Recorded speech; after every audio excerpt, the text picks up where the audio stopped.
அதுக்கு முக ஸ்டாலின் தான் காரணம்னு சொல்லி ஜக்கம்மா சொல்றா. அதனால ஜக்கம்மா என்ன சொல்றான்னா, திமுக ஓட்டு போட சொல்லி ஜக்கம்மா சொல்றா. திமுக ஓட்டு போட்டாதான் நமக்கு நல்ல காலம் இருக்குன்னு சொல்லி ஜக்கம்மா சொல்றா.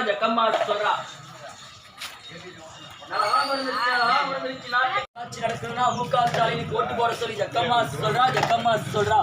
இன்னைக்கு கொள்ளையில்லா நல்லாட்சி நடக்கணும்னா முக ஸ்டாலின் யாரை கை காட்டுறாரோ அவருக்கு பாராளுமன்ற தொகுதியில ஓட்டு போட சொல்லி ஜக்கம்மா சொல்றா.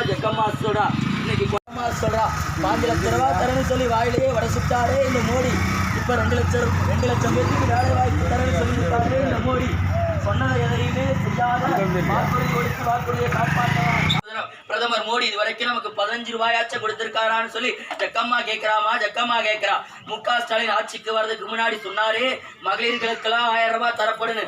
இன்னைக்கு எல்லா பெண்களுக்கும் குடும்ப அட்டைகளுக்கெல்லாம் 1000 ரூபாய் கொடுத்திருக்காருன்னு சொல்லி ஜக்கம்மா சொல்றா. காலேஜ் போற பிள்ளைங்களுக்கெல்லாம் இன்னைக்கு 1000 ரூபாய் மாசம் கொடுக்குறாருன்னு சொல்லி ஜக்கம்மா சொல்றா. கொடுத்து காலை உணவு திட்டத்தை கொடுத்தது முக ஸ்டாலின் தான் சொல்லி ஜக்கம்மா சொல்றா. அதனால திமுக தலைவர் முக ஸ்டாலின் யார சொல்றாரோ அவருக்கு ஓட்டு போட சொல்லி ஜக்கம்மா சொல்றா. இந்த மோடி மீண்டும் ஆட்சிக்கு வந்தா நாடு நாசமா போயிடும், வீடெல்லாம் வீதிக்கு நடக்குதுன்னா முக ஸ்டாலின் தான் காரணம்னு சொல்லி ஜக்கம்மா சொல்றா. இன்னைக்கு நாடு நாசமா போயிட்டு இருக்குன்னு சொல்லி ஜக்கம்மா சொல்றா. இன்னைக்கு கொள்ளையடிச்சு அதானியும் அம்பானியும் வாழ வச்சிட்டு இருக்காரே இந்த மோடி வேணுமா, அல்லது முக ஸ்டாலின் பார்த்து செய்யறாரே நமக்கெல்லாம் தாயுள்ளத்தோடு செய்யற முக ஸ்டாலின் வேணுமான்னு சொல்லி ஜக்கம்மா கேட்கிறா. பெண்களுக்கு 1000 ரூபாய் மகளிர் திமுக ஓட்டு போட சொல்லி ஜக்கம்மா சொல்றா. அப்படி இல்லைன்னா நாடு நாசமா போயிடுன்னு சொல்லி ஜக்கம்மா சொல்றா. மோடி திருப்பியும் பிரதமரா வந்தா 1000 ரூபாய்க்கு விற்கிற சிலிண்டர் 2000 ரூபாய் ஆயிடுன்னு சொல்லி ஜக்கம்மா சொல்றா. கொள்ளையடிச்சு அதானியும் அம்பானியும் வாழ வச்சுக்கிட்டு இருக்காரே இந்த மோடி, அவரை இந்த இந்தியாவை விட்டே துரத்தி அடிக்க சொல்லி ஜக்கம்மா சொல்றா. நல்ல காலம் மறந்துருச்சு, நாட்டுக்கு நல்ல காலம் மறந்துருச்சு. இன்னைக்கு வீடெல்லாம் வீதிக்கு வந்துட்டு இருக்குன்னு சொல்லி ஜக்கம்மா சொல்றா. 400 ரூபாய்க்கு விற்ற சிலிண்டர் இன்னைக்கு 1000 ரூபாய்க்கு விற்கிதுன்னு சொல்லி ஜக்கம்மா சொல்றா. இன்னைக்கு 1000 ரூபாய்க்கு விற்கிற சிலிண்டர் மீண்டும் மோடி வந்தா 2000 ரூபாய் ஆயிடுன்னு சொல்லி ஜக்கம்மா சொல்றா. இன்னைக்கு பெண்களுக்கெல்லாம் மாசம் 1000 ரூபாய் உரிமை தொகை கொடுத்தது முக ஸ்டாலின் தான் சொல்லி ஜக்கம்மா சொல்றா. ஒவ்வொருத்தருக்கும் 15 லட்சம் ரூபாய் தரணும்னு சொன்னாரே இந்த மோடி, நமக்கு 15 பைசா கூட தரலன்னு சொல்லி ஜக்கம்மா சொல்றா. நல்ல காலம் மறந்துருச்சு, நாட்டுக்கு நல்ல காலம் மறந்துருச்சு. இன்னைக்கு கொள்ளையில்லா நல்லாட்சி நடக்கணும்னா முக ஸ்டாலின் யாரை கை காட்டுறாரோ, உதயநிதி ஸ்டாலின் யாரை கை காட்டுறாரோ, இந்த மாவட்ட செயலாளர் யாரை கை காட்டுறாரோ, இந்த பொறுப்பு அமைச்சர் யாரை கை காட்டுறாரோ அவருக்கு நாடாளுமன்ற தேர்தலில் இந்த மயிலாடுதுறை மாவட்ட செயலாளர் யாரோ சொல்றாரோ, இந்த மாவட்ட நிர்வாகிகள்லாம் யாருக்கு ஓட்டு கேட்கிறாங்களோ அவங்களுக்கு ஓட்டு போட சொல்லி ஜக்கம்மா சொல்றா.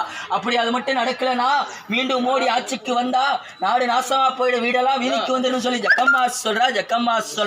இன்னைக்கு 1000 ரூபாய்க்கு விற்கிற சிலிண்டர் 2000 ரூபாய் ஆயிடுன்னு சொல்லி ஜக்கம்மா சொல்றா. கொள்ளை இல்லா நல்லாட்சி நடக்கணும்னா 100 ரூபாய்க்கு விற்கிதுன்னு சொல்லி ஜக்கம்மா சொல்றா. 1000 ரூபாய் தரேன்னு சொன்ன முதலமைச்சர் முக ஸ்டாலின் ஒவ்வொரு குடும்ப தலைவிகளுக்கும் 1000 ரூபாய் கொடுத்துட்டாருன்னு சொல்லி ஜக்கம்மா சொல்றா. ஆனா 5 லட்சம் ரூபாய் தரேன்னு சொன்னாரே இந்த மோடி, வாயிலேயே வட சொல்ற மோடி இது வரைக்கும் நமக்கு 5 பைசாவாச்சும் கொடுத்திருக்காரான்னு சொல்லி ஜக்கம்மா கேட்கிறா. கொள்ளையடிச்சு அதானியும் அம்பானியும் வாழ வச்சுட்டு இருக்காரே இந்த மோடி, அவரை இந்த நாட்டை விட்டு துரத்தி அடிக்க சொல்லி இந்த இந்தியாவை விட்டு விரட்டி அடிக்க சொல்லி ஜக்கம்மா சொல்றா. ஜக்கம்மா என்ன சொல்றானா, பார்த்து செய்யறாரே முக ஸ்டாலின், தாயுள்ளத்தோட உதவி செய்யறாரே நமக்கு முக ஸ்டாலின், அது மக்களுக்கு பார்த்து செய்யறாரே முக ஸ்டாலின் வேணுமான்னு சொல்லி ஜக்கம்மா கேட்கிறா. அதனால இன்னைக்கு பெண்களுக்கெல்லாம் 1000 ரூபாய் உரிமை தொகை கொடுத்திருக்காரே முக ஸ்டாலின், அதை மீண்டும் பிரதமர் மோடிக்கு ஆட்சிக்கு வந்தா அந்த 1000 ரூபாயை நிறுத்திடுவாருன்னு சொல்லி ஜக்கம்மா சொல்றா. அப்படி இந்த மோடி வரக்கூடாதுன்னு சொல்லி ஜக்கம்மா சொல்றா. பெண்களுக்கெல்லாம் பார்த்து செய்யறாரே முக ஸ்டாலின், அவரு நமக்கு பாராளுமன்ற தொகுதியில இந்த மயிலாடுதுறையை யார சொல்றாரோ அவருக்கு ஓட்டு போட சொல்லி ஜக்கம்மா சொல்றா.